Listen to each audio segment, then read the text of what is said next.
कहानी की शुरुआत एक अजीब और डरावनी नदी से होती है, जहाँ एक लड़का रहा था, क्योंकि उसे उसके चाचा ने बताया काइल डर के मारे कांप रहा था, क्योंकि उसे उसके चाचा ने बताया था कि इस नदी के अंदर एक बहुत ही खतरनाक आदमखोर दानव रहता है जो किसी को भी जिंदा नहीं छोड़ता। लेकिन उसके पिता खतरनाक आदमखोर दानव रहता है जो किसी को भी जिंदा नहीं छोड़ता। लेकिन पिता ने उसे कहा कि ये सब सिर्फ लोगों की बनाई हुई कहानियां हैं, बच्चों को डराने के लिए। अपने बेटे का से कहा कि ये सब सिर्फ लोगों की बनाई हुई कहानियां हैं, बच्चों को डराने के लिए। अपने बेटे का डर खत्म करने के लिए बिना सोचे समझे वो सीधा पानी में कूद गए। जैसे ही उसके पिता पानी में कूदे, तभी उसे पानी के अंदर से किसी की जोर जोर से आवाजें सुनाई देने लगी। वो आवाज धीरे धीरे उसे अपने कूदे, तभी उसे पानी के अंदर से किसी की देने लगी।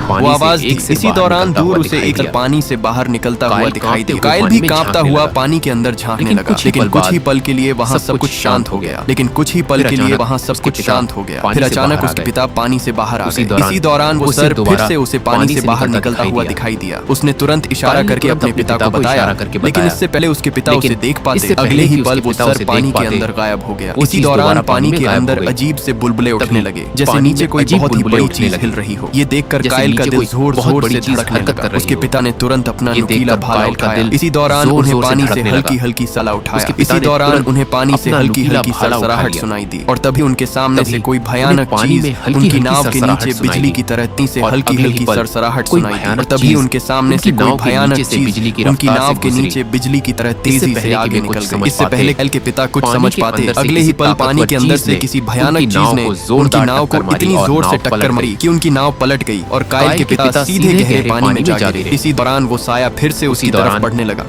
इसी दौरान वो साया फिर से उसकी तरफ बढ़ने लगा। ये देखकर काइल ने जल्दी से रस्सा पानी के अंदर फेंका और पूरा जोर लगाकर अपने पिता को नाव के पास खींचने लगा। जैसे तैसे करके उसने अपने पिता को नाव पर खींच तो लिया, लेकिन एक बार फिर पानी से निकलती हुई उसी चीज ने वही नाव पर हमला कर दिया, जिससे उनकी नाव उलटी होकर हवा में उछल गई। खुशकिस्मती से पानी कम होने की वजह से काइल और उसके पिता पानी में डूबने से बचे, लेकिन अगले ही पल वो विशाल चीज उनकी तरफ तेजी से बढ़ने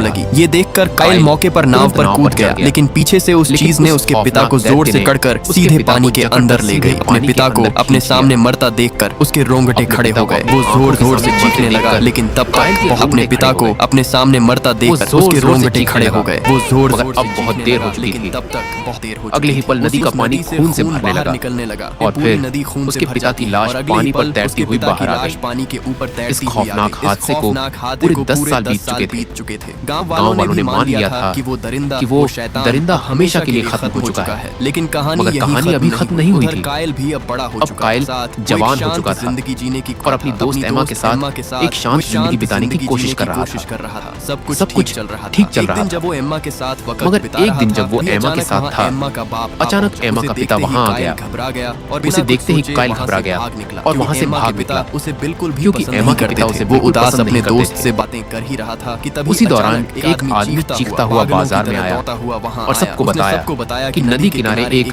बुरी तरह फटी हुई लाश मिली है, जैसे किसी ने उसे बेरहमी से चीर डाला हो। फिर जिंदा हो गया। ये खबर सुनते ही पूरे गांव में डर फैल गया। सब लोग तुरंत नदी की तरफ भागे। वहाँ खड़े थे, वहाँ पहुंचकर डर के उन्होंने जो मंजर देखा उससे सबकी रूह कांप उठी। वहाँ पहुँचे तो लाश की हालत बेहद खौफनाक थी। हालत इतनी भयानक तभी एक बूढ़ा आदमी आगे आया और डरी हुई आवाज में बोला, उसकी आंखों पर 10 साल का इंतजार खत्म हो गया। आते ही सबसे वो आदमखोर शैतान वापस आ चुका है। खत्म हो गया। और अब ये सुनते ही सबके रोंगटे खड़े हो गए। जिसने इस आदमी को बूढ़े ने कहा मारा है कि अगर उस राक्षस को रोकना है तो एक जिंदा इंसान की बलि देनी होगी, वरना वो सबको मार डालेगा।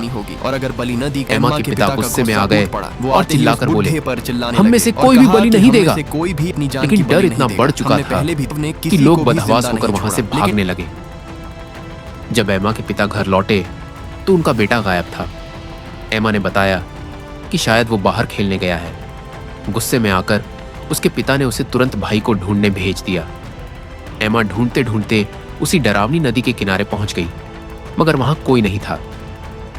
जैसे ही उसने ये बात गांव वालों को बताई, सब लोग नदी की तरफ दौड़ पड़े।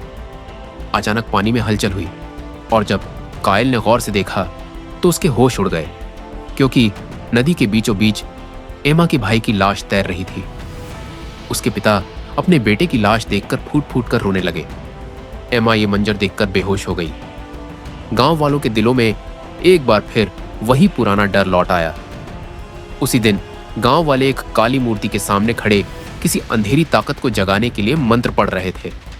तभी गुस्से से पागल एमा के पिता वहां पहुंचे और उस मूर्ति को लात मारकर गिरा दिया। वो चिल्लाकर बोले, ये कोई आत्मा नहीं बल्कि एक खतरनाक दरिंदा है। मगर किसी ने उनकी बात पर विश्वास नहीं किया। गांव वालों ने उन्हें पकड़कर एक अंधेरे कमरे में बांध दिया।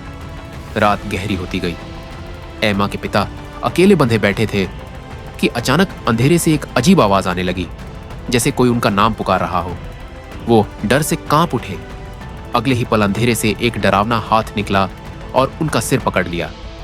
फिर वो खूंखार राक्षस सामने आया और अपने नुकीले पंजों से उन पर हमला कर दिया। कुछ ही पलों में उसने एमा के पिता का सिर धड़ से अलग कर दिया। अगली सुबह एमा अपने पिता के लिए खाना लेकर आई, मगर अंदर का दृश्य देखकर उसकी रूह कांप उठी। उसके पिता की लाश बंधी हुई थी, मगर सिर गायब था। यह खबर पूरे गांव में आग की तरह फैल गई। बूढ़े आदमी ने एक बार फिर सबके मन में डर भर दिया और कहा, राक्षस तब तक नहीं रुकेगा जब तक एक और बलि नहीं दी जाएगी। और इस बार बलि के लिए उसने एमा का नाम लिया। डरे हुए गांव वालों ने एमा को जबरदस्ती पकड़ लिया और दुल्हन की तरह लाल कपड़े पहनाकर एक नाव में बैठा दिया ताकि उसे राक्षस के हवाले किया जा सके। जब कायल को यह बात पता चली तो उसने अपने पिता का बदला लेने का फैसला कर लिया। उसने एक नुकीला भाला और एक बड़ी गुलेल तैयार की और अपने कुछ दोस्तों को साथ मिला लिया। दूसरी तरफ एमा को उस छोटी सी नाव में बैठाकर नदी के बीचों बीच छोड़ दिया गया था। चारों तरफ गहरा सन्नाटा फैला हुआ था। हवा धीरे धीरे चल रही थी और नदी का पानी अजीब तरीके से हिल रहा था, जैसे उसके नीचे कोई बहुत बड़ी चीज हरकत कर रही हो। एमा डर के मारे लगातार रो रही थी। उसकी आंखों में अपने पिता और भाई की मौत के डरावने मंजर घूम रहे थे। उधर कायल अपने दोस्तों के साथ पूरी तैयारी कर चुका था। उसने अपनी नाव में नुकीले भाले, तीर, रस्सियां और एक बहुत बड़ी गुलेल रख ली थी। वह जानता था कि आज की रात या तो वह उस दरिंदे को मार देगा या फिर खुद मारा जाएगा। जैसे ही वे सब नदी के करीब पहुंचे, अचानक पानी के अंदर से अजीब आवाजें आने लगीं। ऐसा लग रहा था जैसे कोई बहुत बड़ी मखलूक पानी के नीचे तेजी से घूम रही हो। कायल ने तुरंत सबको चेतावनी दी कि कोई भी पानी के पास न जाए, लेकिन उसके साथ आया एक नौजवान अपनी बहादुरी दिखाने के लिए अचानक पानी में कूद गया। बाकी सब लोग डर के मारे उसे ऊपर आने को कहते रहे, मगर वह जोर जोर से हंसने लगा। उसने मजाक उड़ाते हुए कहा, यहां कुछ नहीं है, तुम सब बेकार में डर रहे हो। वह बार बार पानी में डूबने की एक्टिंग करता रहा। अचानक अगले ही पल उसके चेहरे का रंग बदल गया, जैसे किसी ने नीचे से उसकी टांग पकड़ ली हो। वह जोर जोर से चीखने लगा और मदद मांगने लगा। सब लोग उसे बचाने के लिए आगे बढ़े, मगर तब तक बहुत देर हो चुकी थी। एक जबरदस्त झटके के साथ वह लड़का पानी के अंदर गायब हो गया। कुछ ही पलों बाद पूरी नदी खून से लाल होने लगी। पानी के अंदर से खून के बुलबुले उठने लगे। फिर अचानक उस लड़के का खून से भरा कटा हुआ सिर सीधा नाव के अंदर आ गिरा। ये मंजर देखते ही सबके रोंगटे खड़े हो गए। एमा डर के मारे जोर से चीख उठी। उसी दौरान पानी जोर से फटा और एक डरावना विशालकाय राक्षस पानी से बाहर निकल आया। उसकी लाल आंखें अंधेरे में चमक रही थीं। उसका शरीर जख्मों और काली खाल से भरा हुआ था, जबकि उसके नुकीले दांत किसी दरिंदे की तरह बाहर निकले हुए थे।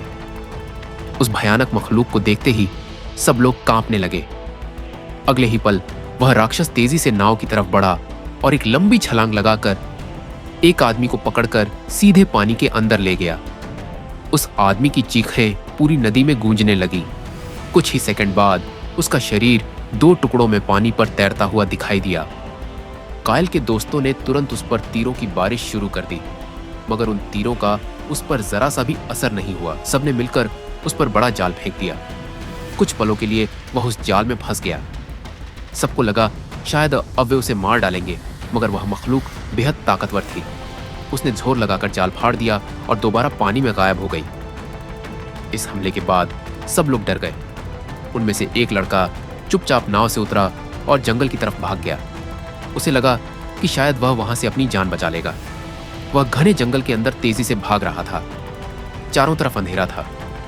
पेड़ों के बीच अजीब सरसराहट गूंज रही थी। अचानक उसे महसूस हुआ जैसे कोई उसका पीछा कर रहा हो। वह डरते हुए पीछे मुड़ा, मगर वहां कोई नहीं था। उसी पल अचानक पेड़ों के पीछे से वही डरावना राक्षस उस पर झपट पड़ा। उसने अपने नुकीले पंजों से उस लड़के को बुरी तरह चीर डाला। उसकी खौफनाक चीखें पूरे जंगल में गूंजने लगी। उधर कायल और बाकी साथी अब भी नदी के किनारे मौजूद थे। कायल जानता था कि अगर आज वह उस राक्षस को नहीं रोक सका तो पूरा गांव खत्म हो जाएगा। इसीलिए उसने एक खतरनाक योजना बनाई। उन्होंने गांव के एक पुराने घर के अंदर बड़ा जाल बिछाया। दरवाजों के पीछे भारी लकड़ियां रख दी ताकि राक्षस अंदर आने के बाद बाहर न निकल सके। फिर अगले ही पल वह डरावना राक्षस गांव के अंदर दाखिल हो गया। उसकी लाल आंखें अंधेरे में चमक रही थीं। वह धीरे धीरे चलता हुआ उस घर के अंदर घुसा। जैसे ही उसने बीच में खड़े पुतले को देखा, वह गुस्से से उस पर टूट पड़ा। उसी पल कायल ने चिल्लाकर अपने दोस्तों को इशारा दिया, अभी! तुरंत सबने दरवाजे बंद कर दिए और चारों तरफ से जाल उस राक्षस पर फेंक दिए। राक्षस जोर जोर से दहाड़ने लगा। उसने दीवारों पर हमला शुरू कर दिया। पूरा घर हिलने लगा। कायल और उसके साथी लगातार उस पर तीर बरसाते रहे। आखिरकार मौका देखते ही कायल ने रस्सी खींची और राक्षस सीधा नीचे बने एक बड़े पिंजरे में जा गिरा। सब लोग खुशी से चीखने लगे। कई सालों बाद पहली बार उन्हें लगा कि शायद वे इस डरावने अभिशाप से छुटकारा पा चुके हैं। सुबह होने से पहले ही पूरा गांव वहां जमा हो गया। लोग उस राक्षस को पिंजरे में तड़पता देखकर खुशी से झूमने लगे। कुछ लोग उसे पत्थर मार रहे थे, जबकि कुछ उसे आग लगाने की बात कर रहे थे। तभी वही बूढ़ा आदमी दोबारा वहां आया। उसकी आंखों में डर साफ दिखाई दे रहा था। वह जोर जोर से चिल्लाकर बोला, यह कोई आम मखलूक नहीं, यह हमारे गुनाहों की सजा है। अगर तुमने इसे छेड़ा तो पूरा गांव तबाह हो जाएगा। लेकिन इस बार किसी ने उसकी एक न सुनी। सब लोग जश्न मनाने में लगे हुए थे। मजबूर होकर वह बूढ़ा वहां से चला गया, मगर उसके चेहरे पर डर साफ दिखाई दे रहा था। रात गहरी हो चुकी थी। पूरा गांव जश्न में डूबा हुआ था। सब लोग यही समझ रहे थे कि वह खूंखार राक्षस अब हमेशा के लिए कैद हो चुका है, मगर उन्हें यह नहीं पता था कि असली डर अभी खत्म नहीं हुआ। उधर वह बूढ़ा आदमी छिपते छिपाते दोबारा पिंजरे के पास पहुंचा। उसके चेहरे पर डर साफ दिखाई दे रहा था। वह धीरे धीरे आगे बढ़ा, मगर जैसे ही उसने पिंजरे के अंदर देखा, उसके कदम वहीं रुक गए। उसकी आंखें डर से फैल गईं, क्योंकि पिंजरा खाली था। अगले ही पल उसके पीछे किसी के सांस लेने की आवाज आई। वह कांपते हुए धीरे धीरे पीछे मुड़ा और उसके सामने वही खौफनाक राक्षस खड़ा था। उसकी लाल आंखें अंधेरे में चमक रही थीं। उसके नुकीले दांत खून से भरे हुए थे। इससे पहले कि बूढ़ा कुछ समझ पाता, राक्षस ने अपने भयानक पंजे उसके शरीर में घुसा दिए और पलक झपकते ही उसके शरीर के 2 टुकड़े कर दिए। इसके बाद वह सीधा गांव के अंदर घुस गया। चारों तरफ लोग गहरी नींद में थे। किसी को जरा भी अंदाजा नहीं था कि मौत उनके सिर पर मंडरा रही है। राक्षस एक एक करके लोगों को अपना शिकार बनाता गया। हर तरफ चीखें गूंजने लगी। कायल भी शोर सुनकर तुरंत बाहर निकला। उसने अपने सामने पूरा गांव तबाह होता देखा। हर तरफ लाशें पड़ी थीं। ये देखकर उसके अंदर गुस्से की आग भड़क उठी। उसने तुरंत एमा और बाकी साथियों को इकट्ठा किया और सब सीधे नदी की तरफ निकल पड़े।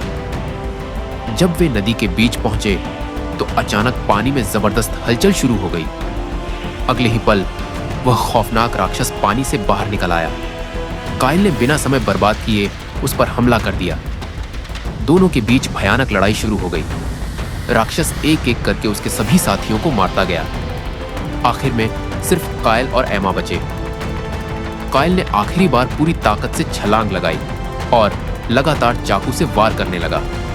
अचानक उसने चाकू सीधा राक्षस की आंख में घोंप दिया। दर्द से तड़पता हुआ राक्षस कायल को साथ लेकर पानी के अंदर गायब हो गया। एमा जोर जोर से रोने लगी, मगर अगले ही पल पानी जोर से फटा और कायल बाहर आया।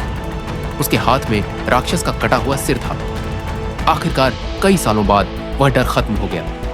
मगर इस लड़ाई की कीमत बहुत भारी थी और यहीं ये खौफनाक कहानी खत्म हो जाती है। अगर आपको यह कहानी पसंद आई हो तो अनोखी स्टोरीज को लाइक करें, सब्सक्राइब करें और इस वीडियो को जरूर शेयर करें, क्योंकि ऐसी कहानियां कम ही सुनने को मिलती हैं। देखने के लिए धन्यवाद।